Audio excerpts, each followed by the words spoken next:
All right, so thanks everybody for coming. My name is Susan Harris, and I'm here with Emily Freidenberg today. I'm the educator in Rural Health, Wellness, and Safety for Nebraska Extension, and Emily is the Rural Rehab Specialist for Easter Seals, Nebraska. And we'd also like to thank today Allflex for their sponsorship, so thank you very much for that. We have a lot to go over, so we're going to get right into it. First of all, we want you to understand what agribility is. The University of Nebraska-Lincoln has extension offices all over the state with educators in a variety of specialties. But we have partnered with Easter Seals, Nebraska on this grant project through USDA that every year we keep continuing, and it's all about helping people in farming continue to farm and ranch after they've had some kind of disabling condition. And it's all about offering advice on assistive technology, farm site modification, and we just want them to remain involved in ag production. So we provide information and education to farmers and ranchers about anything that keeps them healthy and without injury. So before we get started here, I just have to do this because we know it's a stressor that's on everyone's mind. And for that, we recommend that you practice these everyday preventative actions and do all the things that the CDC recommends. And those of us employed by the university are doing our part by not doing face-to-face teachings, but only doing these virtual types of teachings. And this is just the best way to handle things, one day at a time, with the attitude that we can't change what's happening, but we can do our part and just roll with it. And hey, what do you know? That's kind of a precursor to what we're going to be talking about here. Also remember that our children look to us about how to react. So let's think about that. Before we get started, I would like you to, first of all, have a pen and paper available, and feel free to type in that chat box at any time. I'm not great about monitoring it, but Emily is, so she will flag something. But for now, I'd like you to write on that piece of paper an answer to this question. My perfect day is blank. And of course, we'd all like to be lounging on a beach with our money tree and have no worries in the world, but that's not realistic. So think realistically. And while you write this, keep these things in mind, these 5 pillars of brain health. And take a look, are there any pillars that are your definite weak points? Any areas to work on in order to achieve that perfect day? I'd like you to just consider all these things as you're writing your statement. And Emily has put those in the chat box. So as I move on, you can still work on that, and we'll get back to it later. So the agrarian imperative. This is the philosophy that as rural Nebraskans in the ag industry, you probably possess this mindset that refers to that powerful connection that farmers and ranchers have with their land and their animals. And typically, your values are stronger than most workers in other industries. You work hard, you have the ability to take care of things yourself.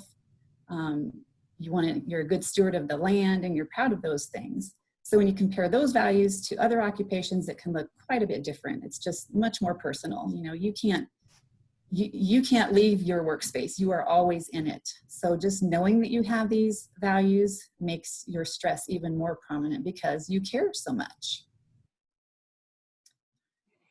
Many stressors for farm and ranchers are chronic or ongoing, and many are stressors that those of us in other jobs don't even have to deal with. So these are typical stressors, but if you can think of any others, feel free to put them in the chat box. And I'm thinking there are plenty of other ones, like isolation and having such a physical workload, on and on and on. But the key to reducing your stress, as you will see as this common theme throughout the webinar, is just take care of you. And I know that a lot of you are hardcore workers, and that's great. But maybe you're only thinking of those stressors as external things that are forces that are weighing you down, when really, if you take an honest look at how some of the things that you do every day, there might be room to hold yourself accountable for creating your own change toward that perfect day that we talked about. And we're going to start with helping ourselves consider what we need, each of us personally. So life is going to throw you curveballs. We know that. You can either let that mess you up for a long time, or you can do your best to get yourself aligned again. For example, you may have suffered through a crisis like that flooding, and you think you've rallied because you took care of everyone, you took care of your land, your animals, you recovered somewhat from the situation, but you're basically just so busy surviving that you're not taking care of yourself. You might be only grabbing easy food, that's not nutritious. You might not be getting enough sleep. You might not be socializing with people because you're just so busy working on things. So at this point, it might be good to allow yourself to recognize that you still need self-care in order to work the best and react the best to the stressors that are thrown at you. So, are you living that life, or do you need to take some steps to get there? Overall wellness. This is my definition of wellness based on several others that I put together. I noticed something in this definition. It involves a lot of mental processes. You'll see the word conscious, self-directed, make choices, and happy. A lot of mental health related things. It's more than just eating and getting exercise. It's about financial well-being. It's about social connections, doing things we enjoy, and so much more. Many of us in rural areas have a really difficult time even saying the words mental health. And maybe you have images of someone in a straitjacket or someone with mental illness when those words come out. But guess what? Mental health is brain health. It's a good thing. It's something that everyone should work on just as much as they work on their physical health. We all have mental health and we all have physical health. But what most people don't realize is how closely those two are connected.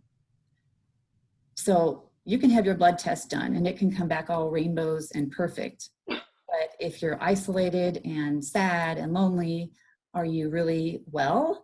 Are you healthy? No. So the first half of this webinar will be about taking care of our brains and what the state of our brains does to our bodies.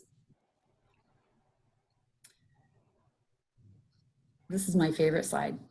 Did you know that scientists have discovered a revolutionary new treatment that makes you live longer? It enhances your memory. It makes you more creative. It makes you look more attractive. It keeps you slim and lowers food cravings. It protects you from cancer and dementia. It wards off colds and the flu. It lowers your risk of heart attack and stroke, not to mention diabetes. You'll even feel happier, less depressed, and less anxious. It's free. Is anyone interested? Heck yeah. Who wouldn't be? If you saw this ad and it was going to be delivered to your doorstep if you snapped your fingers, would you snap your fingers? Absolutely. So would you be surprised to know that you have it right there in your house already? It's something so simple. All statements in that previous slide are scientifically true, and sleep is the most underrated and underutilized health aid in our modern society. It is that magical cure for so many ailments. So think about how many hours of sleep you average or how many hours you had last night. Yeah, it's scary, right? Emily knows. So it can put you in the danger zone. Honestly, the sleep is like this umbrella over so many things in our lives. And there's no such thing as catching up when you lose out. Each night that you lose that valuable sleep, you're depriving your body of this overnight cleaning crew that comes in and sweeps the toxins out of your brain, and then it goes into your organs and your muscles and it repairs all the damages that were done during the day, and it affects every single element of our lives. It can also, without it, put you in a danger zone. Executive function is a term used to measure brain damage. So dysfunction is losing that ability to perform basic everyday skills. And this slide is especially meaningful to those of you dealing with calving season right now. I know you're up for extended periods of time, barely getting any sleep, and I just want you to be aware that this can really put you in the danger zone when you are out there doing such physically demanding jobs that are already dangerous. So these numbers represent the level of sleep deprivation that give you the same tendencies you have when you're drunk. So being awake for almost 16 hours means you'll have a decline in your basic abilities. Being awake for 18 hours is like having a legal intoxication level of 0.05, which is the legal a driving threshold in Utah, by the way. If you're awake for 21 hours, it's like having a level of 0.08, or like driving drunk in Nebraska. And if you pull an all-nighter, you are wasted. While some counties in Nebraska are struggling more than others, as you can see there, the lighter ones show those of us who are getting a little more sleep, but still about 1 out of every 4 people are sleeping fewer than 7 hours per night in Nebraska. And on average, adults are sleeping an hour to an hour and a half less every night than they did 50 years ago. That statistic just astounds me. I think that's huge.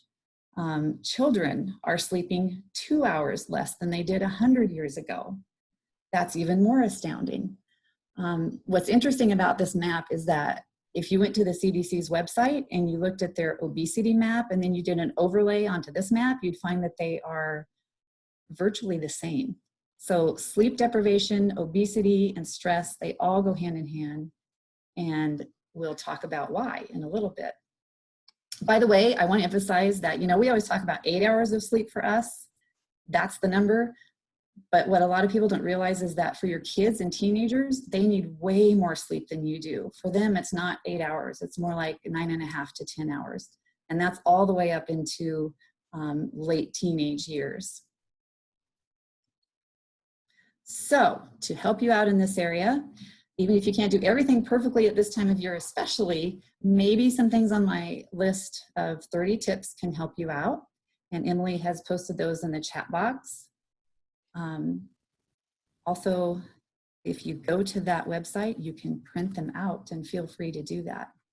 Now, before you roll your eyes and wonder why I'm not talking about stress yet, I want you to understand that a lot of the stress that we are enduring isn't coming from the traditional external sources that you're probably thinking about. We immediately think of stress as being in our heads as a result of something that happened to us, right? But our bodies have to deal with all kinds of stress even before our minds are suffering.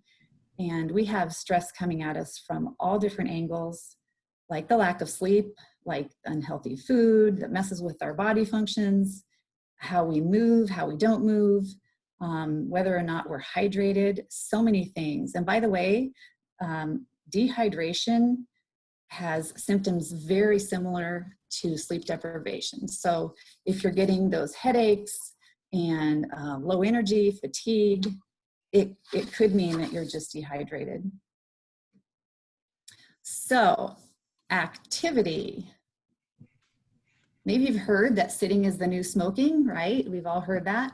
So try to come up with little things that you can do throughout your day to stay active.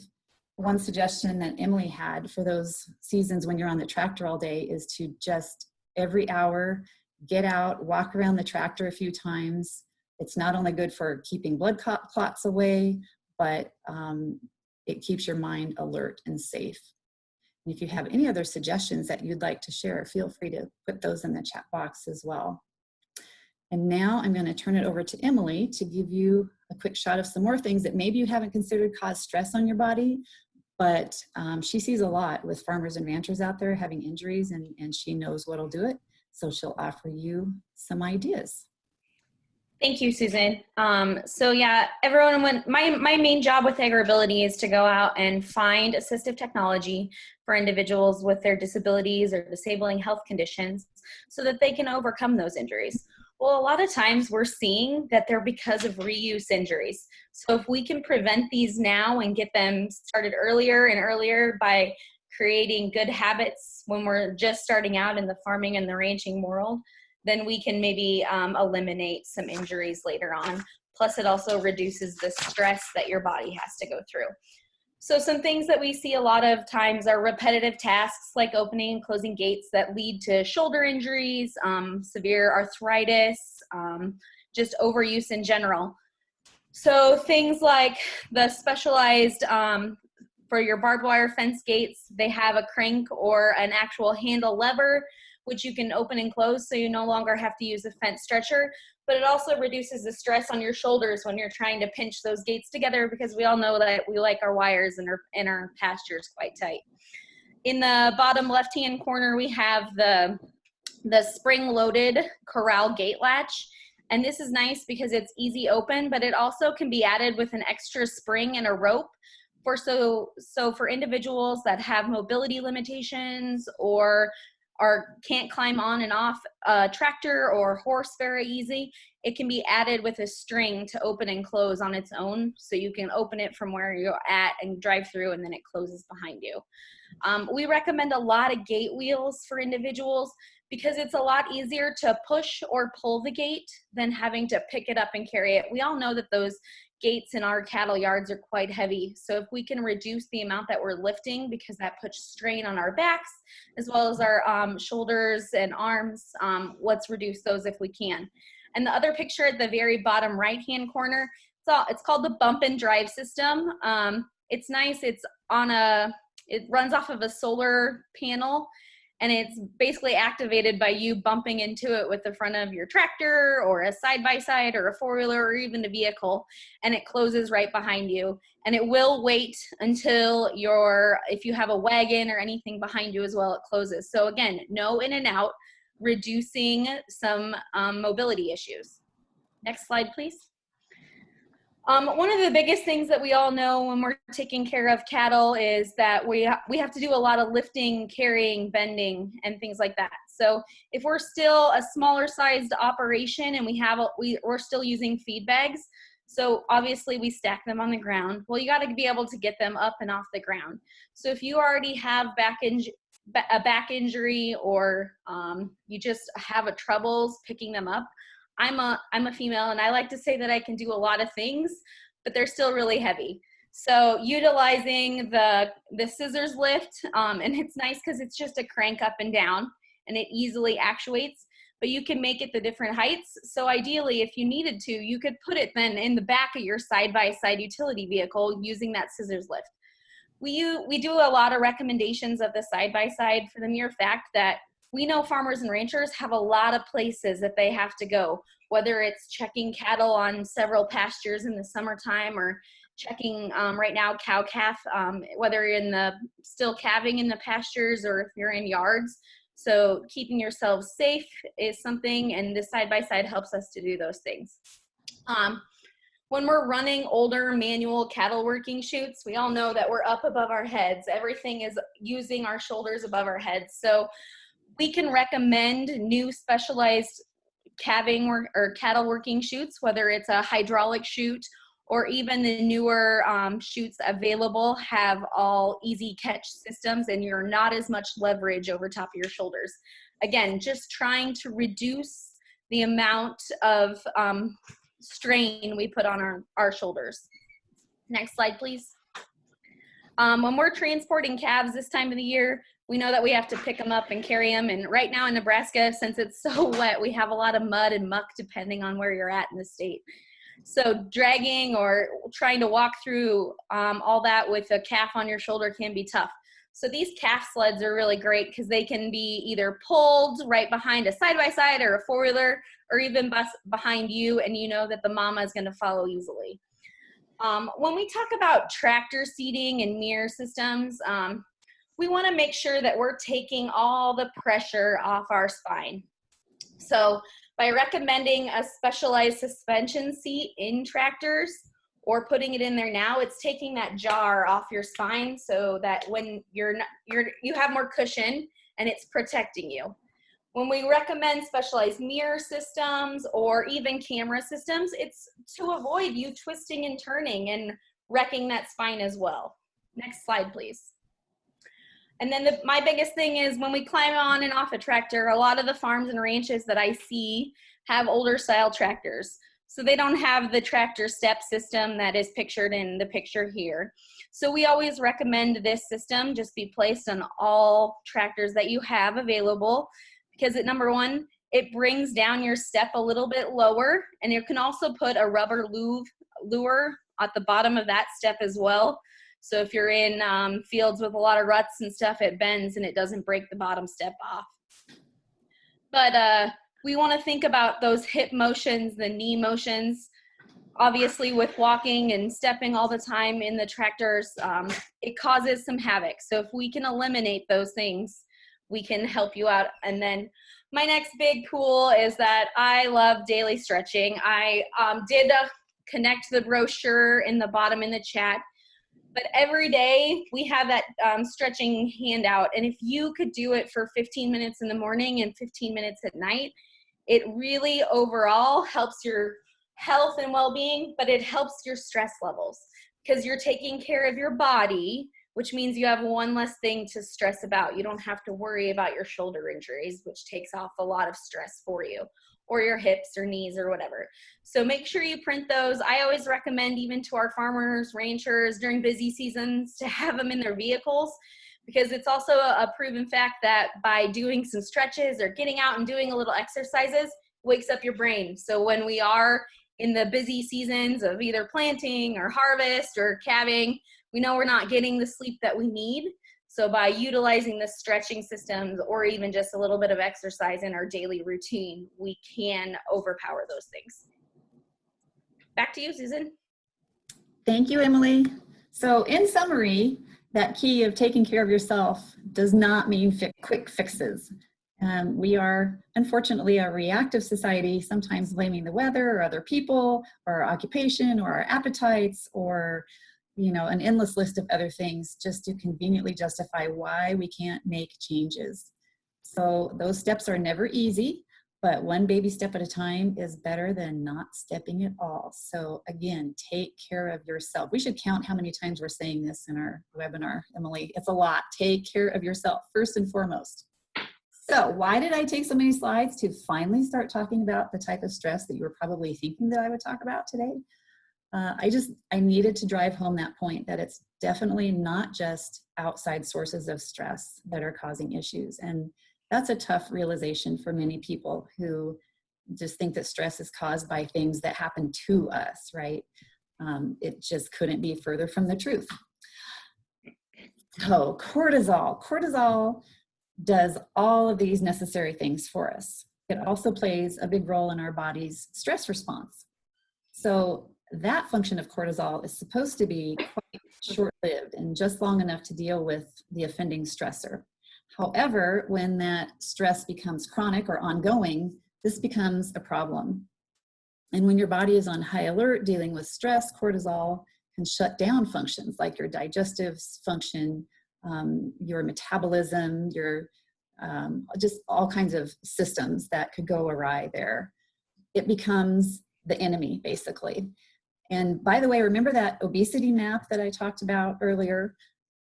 Because cortisol regulates our metabolism and food cravings, ongoing stress creates more cortisol that makes you crave the fattening foods. So it becomes this vicious cycle of lack of sleep, higher stress, and absolutely cortisol changing your metabolism and food cravings, leading you to weight gain and more stress on your body. So it's a pretty good incentive to try to lower that stress level. So the definition of stress: a need or demand people confront that is perceived as burdensome, threatening, and can lead to physical or mental health problems. Absolutely. You notice I put the word perceived in italics there because we each perceive things so differently. What freaks me out may not freak you out at all. And stress is different than anxiety because those who have anxiety issues are planning ahead for something that hasn't happened yet. And but when you experience stress, it's right there. And some of you have had a really cruddy year of financial problems, disasters, maybe other major stressors. That is definitely stressful. And it's likely that you have an excess of cortisol flowing in your blood as we speak, especially now during the anniversary week of flooding and during this crazy COVID-19 outbreak. So I want you to look at this chart. I love this chart. This was originally from Colorado State University Extension, and I've added a few more things to fill it out. It shows that we all react to stress differently. So which columns are you? If I had you all in a room, I'd put you in small groups to compare. And I can tell you from all the times we've done this that none of you would be exactly the same. If you circled each of these things that apply to you, it would not compare to anyone else. So think about someone you know who exhibits some of these symptoms on this list. Did you realize that maybe they're acting these ways because they're experiencing stress? And maybe consider a family member or someone you work with. Just because you might be in the emotional column doesn't mean everyone is. So the point of this exercise is to think about the people that you love or the people that you work with, people that you know who might be exhibiting traits like this. And maybe you've overlooked them because that's not how you react to stress. But everyone is different. So just keep that in mind. And just be kind, because you never know when others are slacking or bitter or angry or emotional or something that you're not when you're stressed. Perhaps they are just struggling with something. Sad, Nebraska winter blues. So women are more likely to experience this issue, but it can happen to anyone. And I could go into scientific reasons for why it happens, but instead I will tell you that it is very real. It's not your imagination. And you do possibly get grumpier in the winter. It's absolutely treatable with fixes like phototherapy light, taking vitamin D3 to replace that missing sunlight, or it might need some depression medication and psychological help. That could absolutely be the truth, but please just talk to your family doctor about it, because it could be a very simple fix, and then you could get back to not needing medication in the summer. And rest assured, your doctor has heard of this before many times. You're not the first person to walk through the door with this. So no hesitation, no stigma, just talk about it. Maybe you're a caregiver who takes care of everyone else or your livestock, and you absorb all of their problems. We see that a lot in my line of work, actually. A lot of extension folks are out there dealing with everyone else's stressors. But when you're exerting all your efforts to keep others healthy and happy, you're putting your own self-care on the back burner. So remember the main point of this entire webinar. What is it, Emily? Take care of yourself first, or at least start with baby steps and take care of yourself equally as you do take care of others. So research has shown that as humans, we're capable of handling 2 major stressors in our lives at a time. And by a major stressor, I'm talking about a death in the family, a divorce, maybe you're moving, maybe you had a baby. But it's when that 3rd stressor is introduced into your life that you're more apt to just crack. And that chronic stress takes us beyond a tolerable and manageable level. And that's potentially when our bodies tell us it's just too much, both mentally and physically. But how we react to stress depends more on which part of the brain we use. So if someone is using more of the frontal lobe of their brain, they're making lists, they're problem solving, they're creating solutions, they're rolling with it and just accepting the things they can't change. If someone is using more of the emotional part of their brain, they find it difficult to be objective and they can't see the facts. They might seem irrational. They're probably ruminating about things that they have no control over. So think about the reactions that you have experienced yourself. Were any of them emotionally charged? And I have thought back over the years, and I can think of one specifically that was very emotionally charged. And now that you look at that, did it simmer after time? And do you look back at it and go, wow, why did I act that way? Probably because you were having an emotional amygdala reaction here. So the goal is to try to see the stress, but don't become the stress. Or put differently, maybe now that you know what you look like when you're stressed based on what you saw on that column, try recognizing that right when it starts happening and remove yourself from your own brain for a second and just try to see the situation in a new way with new responses than you've had in the past. And if you practice enough, maybe you can even start to see some bright sides in every situation. So it's all about attitude. And maybe you've heard the saying that life is 10% what happens to us and 90% how we react to it. I love that one. My other favorite one, since I was a teenager, is worrying is like rocking in a rocking chair. It gives us something to do, but it doesn't get you anywhere. So we need to realize that we simply can't be in control of some things, so why get worked up? And thinking back on this past year as the flooding anniversary hits, try focusing on accomplishments rather than beating yourself up over failures or trauma. And surely you can find some achievements and small recoveries and things to celebrate. We react to situations of the day, and it can help to plan ahead and be proactively prepared for those situations, especially if you've lived through them once before. So here's a thought. Think about that thing that's really stressing you right now. There has to be one thing that's causing you stress. Hopefully not, but probably. So what if you imagine that you could see that fear in front of you, and you could reach out and grab it and mash it up with your hands so it becomes something entirely different, and you put it back out there and you see it as a challenge? And what if you reached out and grabbed that feeling of hopelessness and you mash it into, say, opportunity, and just recreate everything that's already in your head into something different? How would you approach it differently if you could do that? Maybe it could give you a little bit more control. And for responses, positive talk is magical, because you know how it feels when someone gives you a compliment or pumps you up with some positive talk. It helps a lot, right? So why not do that for yourself? Would you ever say to your friend, "You idiot, I can't believe you did that. What the heck were you thinking?" Hopefully you said no to that. But my point is that we would never sound that horrible to others. So why allow ourselves to talk that way internally? Just be nice to yourself, talk to yourself as you talk to others.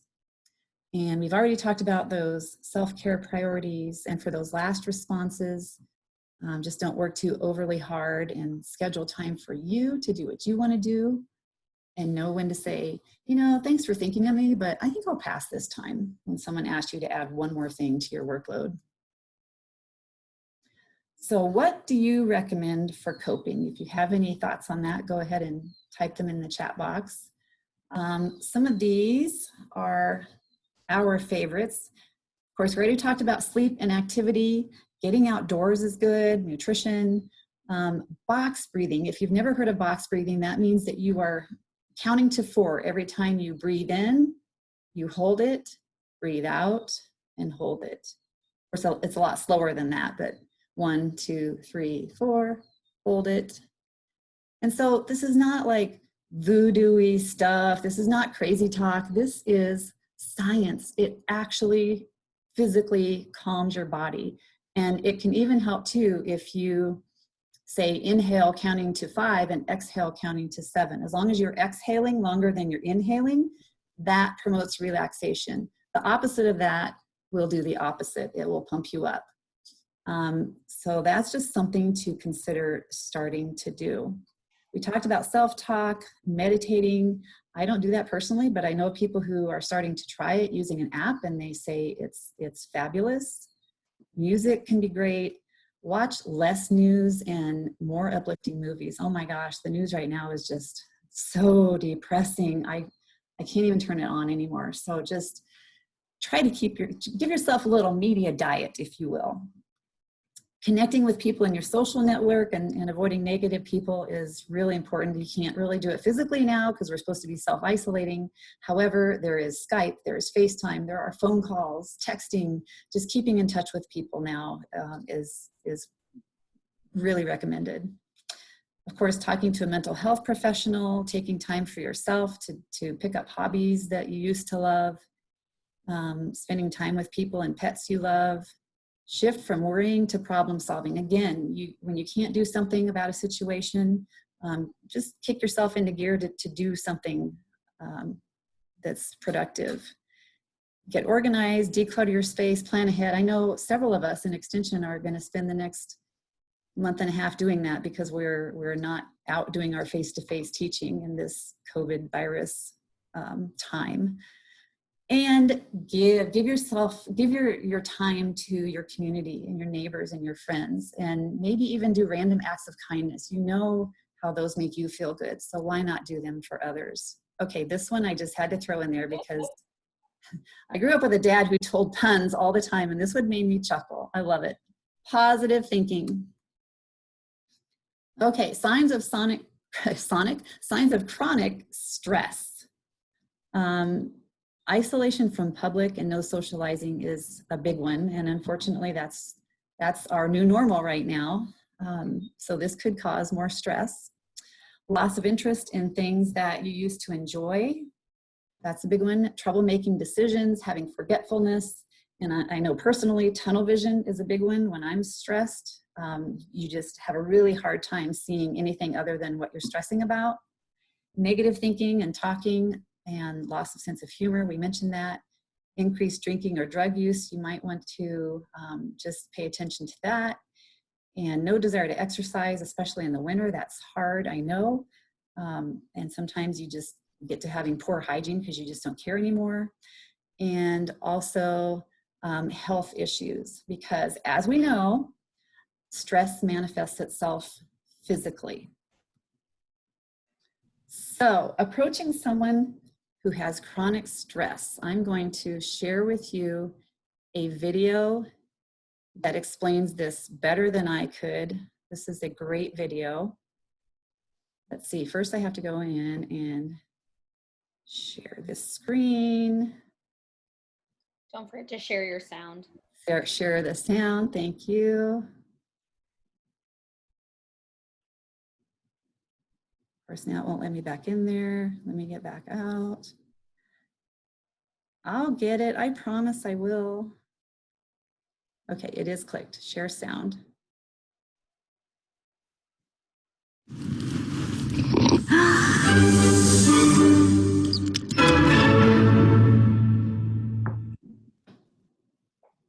So what is empathy, and why is it very different than sympathy? Empathy fuels connection. Sympathy drives disconnection. Empathy, it's very interesting. Teresa Wiseman is a nursing scholar who studied professions, very diverse professions where empathy is relevant, and came up with 4 qualities of empathy. Perspective taking, the ability to take the perspective of another person or recognize their perspective as their truth. Staying out of judgment, not easy when you enjoy it as much as most of us do. Recognizing emotion in other people and then communicating that. Empathy is feeling with people. And to me, I always think of empathy as this kind of sacred space when someone's kind of in a deep hole and they shout out from the bottom and they say, I'm stuck, it's dark, I'm overwhelmed. And then we look and we say, hey, you climb down. I know what it's like down here, and you're not alone. Sympathy is, ooh, it's bad, no, you want a sandwich? Empathy is a choice, and it's a vulnerable choice, because in order to connect with you, I have to connect with something in myself that knows that feeling. Rarely, if ever, does an empathic response begin with "at least." And we do it all the time, because you know what? Someone just shared something with us that's incredibly painful, and we're trying to silver lining it. I don't think that's a verb, but I'm using it as one. We're trying to put the silver lining around it. So I had a miscarriage. Oh, at least you know you can get pregnant. I think my marriage is falling apart. At least you have a marriage. John's getting kicked out of school. At least Sarah is an A student. But one of the things we do sometimes in the face of very difficult conversations is we try to make things better. If I share something with you that's very difficult, I'd rather you say, I don't even know what to say right now, I'm just so glad you told me. Because the truth is, rarely can a response make something better. What makes something better is connection.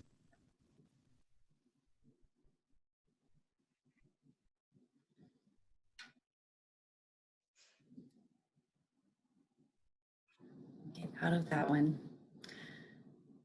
So how many of you are guilty of saying, well, at least blah, blah, blah? I know I was before. Let me get rid of this. Sorry, I can't talk and do this at the same time.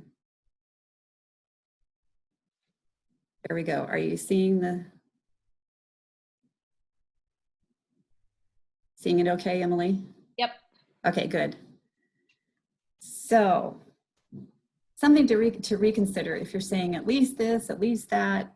I think she has a great point about listening. So when you're approaching people who are having issues like that, your job is to listen. But first, pay attention to what kind of listener you are. It's very possible that your listening styles can vary depending on who you're talking to. Maybe you are an attentive listener at work, but around family you become more selective, or even worse, one of those pretending kind of like, yeah, sure, when you're not listening to a thing that they're saying. Most people do not listen with the intent to understand. They listen with the intent to reply, according to Stephen Covey. And think about it. Right now, you're probably half listening to me, half thinking about something else, or working on something on your computer. And if you were having a conversation, you would kind of be doing the same thing, typically being distracted because you're busy forming that response in your head while the other person talks. So if you can get past that level 3 and on to level 4, where you're paying attention and focusing your energy on what that person is saying, that is a great start.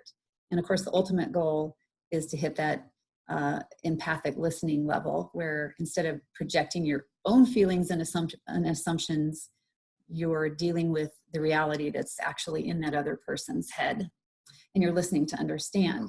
But it doesn't come easy, so practice it. Practice, practice, practice. Other tips there are to help that person see the facts, because they are emotionally charged and not thinking clearly. Use a pleasant tone of voice, ask open-ended questions. And should you tell that person what the solution is? Absolutely not. They just need someone to help them see the facts with better clarity. So use that restating, summarizing, those kinds of techniques. And very importantly, follow up. You know how much it means when you're going through something and someone else just checks up on you to see how you're doing. So it's highly recommended, even if it's a text or two after your conversation, at least it shows that you care. So these are the sobering facts about suicide in Nebraska. I think these are surprising to a lot of people, especially that last one. It's more common than you think, and it's something that we have to consider as we're talking to people and seeing what kinds of signs they're exhibiting. So when someone is seriously distressed, they might show signs and they might not. You know, we can't feel guilty if they don't and we didn't catch it, but sometimes these can happen. They might start writing or talking about suicide, sometimes in a coded way. They could be saying something like, hey, what would you do with my life insurance if I died? You know, that's kind of coded, but still mentioning it. They could be misusing alcohol and drugs more. They could be giving away prized possessions, isolating themselves from others. Again, this month, we have to, but they could be feeling like a burden or hopeless and trapped. They could be making a plan and maybe buying a pistol when they've never owned a pistol in their lives. They could be saying goodbyes, writing letters, apologizing to people for things that have wronged them in the past. And they could have a loss of interest in life in general. The mood change is pretty obvious. Even a posture change, you know, someone who used to walk very straight up and down and walking like they own the place, they're suddenly slouched and just moody. So 2 things to remember. First, choose your words wisely if you're going to approach someone who you think might be thinking about suicide. We don't use the words commit suicide or successful suicide. We say these 6 words. So memorize these, write them down, do whatever it takes to just plant them in your brain. So, and I have to always sort of say this, no matter what your personal or religious beliefs are about suicide, in this case, you need to be non-judgmental. You need to watch your tone of voice. For instance, if someone is exhibiting some of those symptoms that we talked about, you shouldn't be saying, "You're not thinking of killing yourself, are you?" Because would you open up to a person if you were considering suicide and they acted like that towards you? No, absolutely not. So, yeah, tone of voice is very important. And making someone feel guilty or trying to convince them that what they're thinking about is crazy is not helpful either. Your job, we're not trying to make you counselors, but your job is to just offer them hope and focus on assisting them and finding help. And we're going to offer all kinds of resources after this, but practice those words. Are you having thoughts of suicide? And don't ask things like, are you thinking about hurting yourself? Because their very truthful and logical answer will be no, because they're not thinking of hurting themselves. They're thinking of killing themselves. So practice, practice, practice those words. I've used this twice since I learned them a little over a year ago. And I was very glad both times that I did. It opened up a great conversation. Asking them does not plant the idea. We get asked that question a lot. And it absolutely does not.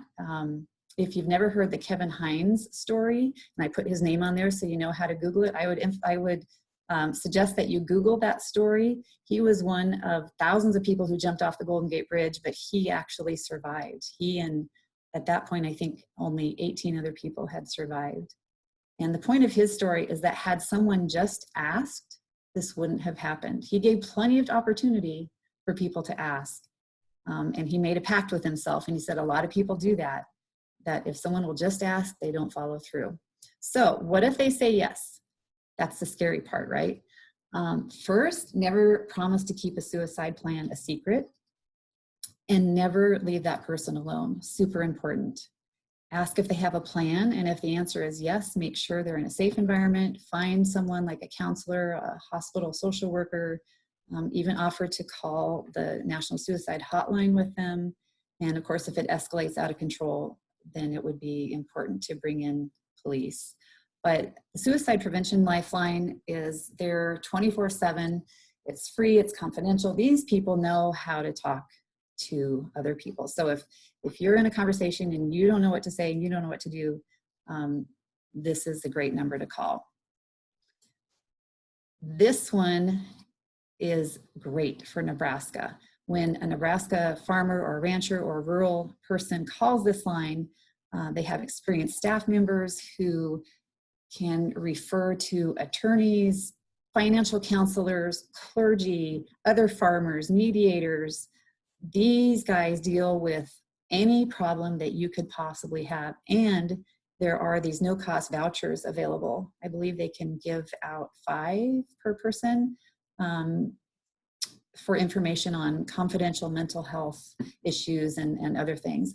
Iowa has a similar one. If we have anybody from Iowa online, it's called Iowa Concern. Kansas has a mediation hotline, and that could be something that you could Google. But this is a great resource for Nebraska. We really try to promote this one because they do understand Nebraskans. This resource is a gem, LOSS, Local Outreach to Suicide Survivors.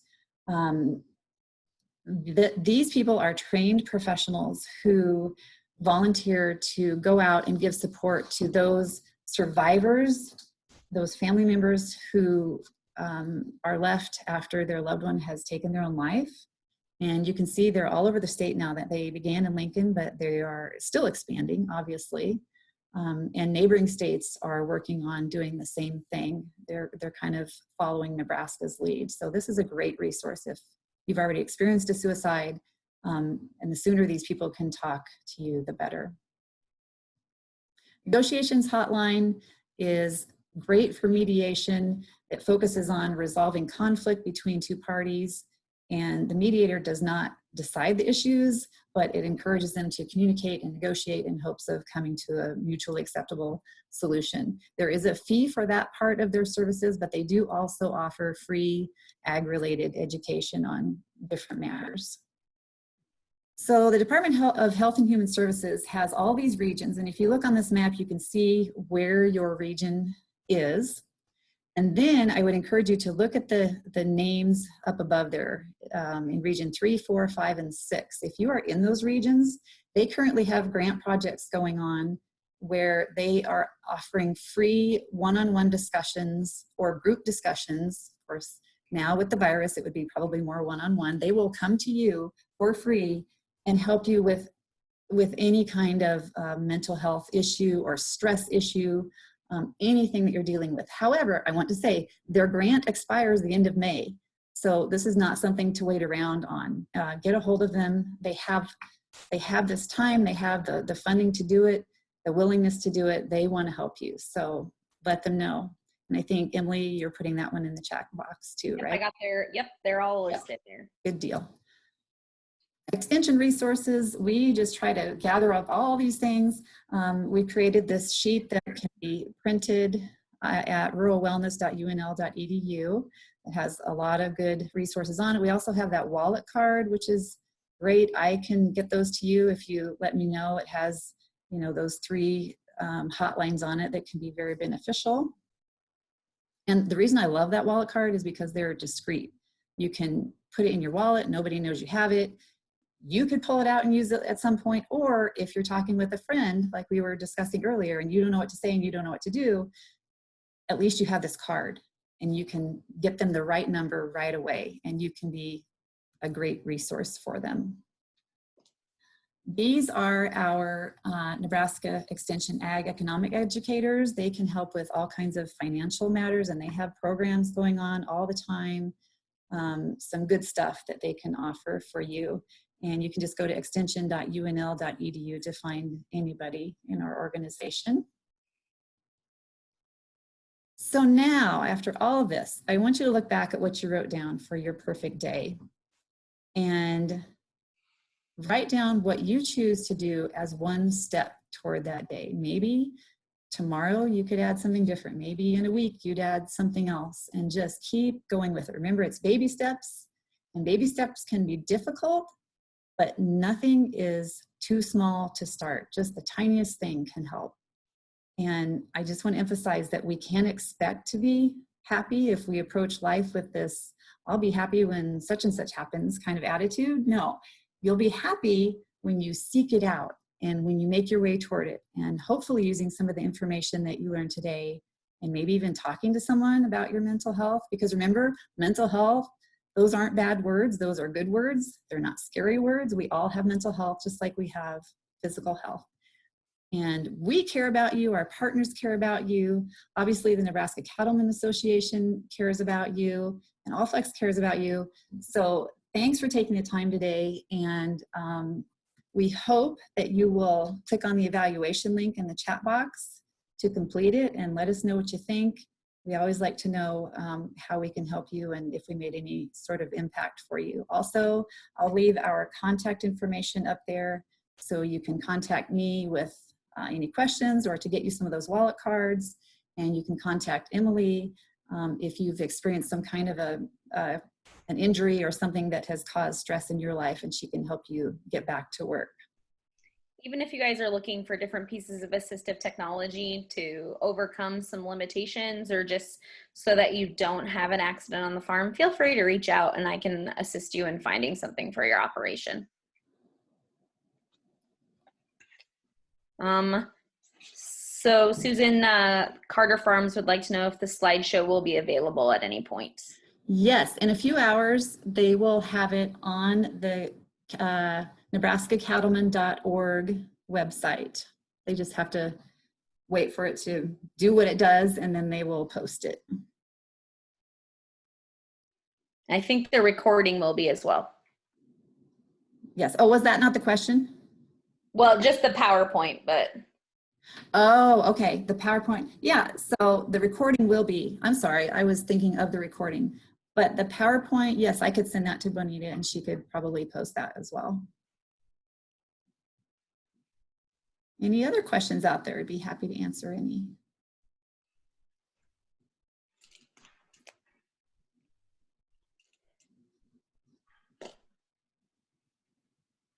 What is the suggestion to overcome isolation during these times of being isolated? Well, these things are great for something, right? Absolutely, Skype and FaceTime are the next best thing to being there. Gosh, other suggestions. You know, being outside is totally okay. Once the weather is a little bit nicer, even now when it's this cold and yucky, I go out and take a walk every single day. If you can get yourself outside and you can be chatting with people outside, stay that 6 feet away. Right now, they're saying it's safe to be outside as long as you're not breathing each other's air. And you know, it is a difficult time. We can't get together in groups anymore, and that's tough. And this is also new to me. I'm racking my brain too. Like, how can we have less isolation? If anyone has any ideas, feel free to throw them in the chat box. Something that me and some friends have been doing is we have apps, you know, such as Facebook, you have Twitter, you have Instagram, we have Snapchat, things like that. But we have been using the Snapchat has like a FaceTime video, so it's kind of fun. You can do different filters, but it's a way to get in connection with one another, but it also makes you laugh because you're doing fun filters and you're kind of taking away the stress that all the COVID-19 is kind of having on a person right now. But that's one of our things. And Rod and I discussed this morning that for farm visits, we may just be doing a lot of face-to-face FaceTiming or Zooming or anything like that, creating these get-togethers, because if you can still see someone's face, it feels better than talking just to no one. So I know on Facebook they do have interest groups that you can join.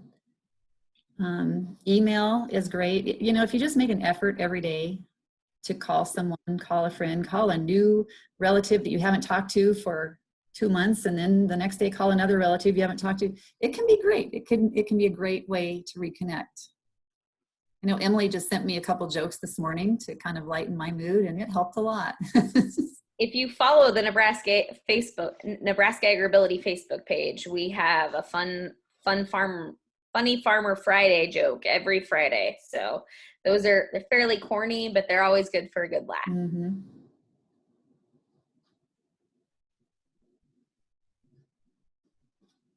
Anything else? Wow, we kept it under the hour. I'm so proud. We were a little worried.